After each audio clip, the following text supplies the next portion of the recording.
Gwendolyn Hung in a Void by Lucas Taylor. Narrated by Shawn Stutts. Chapter 1. Gwendolyn stared in dismay at the trees that surrounded her. She had been on the run for 3 days now, and she was almost out of the food she had packed in the small bag, which was the only thing she had taken on hand when she decided to leave home. Her husband had always told her that if she tried to leave him, she would end up hungry and penniless. He said it with a smirk, knowing that she would never be able to survive without him, that no matter how terribly he treated her, she was dependent on him for a roof over her head and food in her belly. Knowing that, he'd been able to push the limit of what she would put up with. The worst part about it all was that he'd been right, too. She had objected in the beginning when his kindness fouled into rude demands.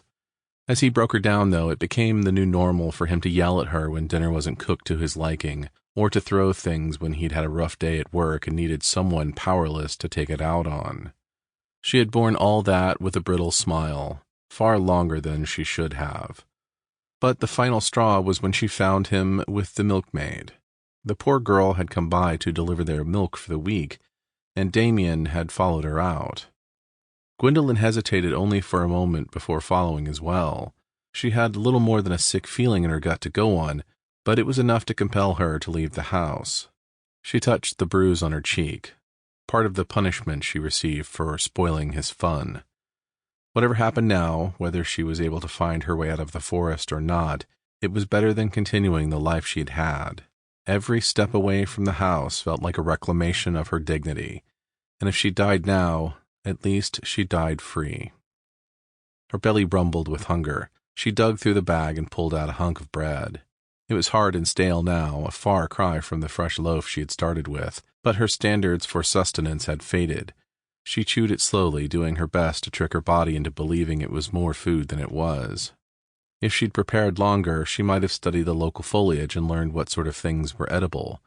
She could forage right now instead of eating solely into her dwindling supplies. Gwendolyn straightened her back, but if she'd waited, she may have never left. There was an endless amount of preparation that she could have done, and if she'd gone down that rabbit hole, the preparation itself would have been comforting enough to hold her there for longer. She was here, and she would do everything in her power to stay alive.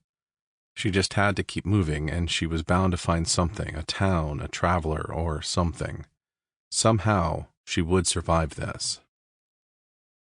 Tristan, the great and powerful wizard of the forest, sank to the floor with his head in his hands. Another failure. Sample complete. Ready to continue?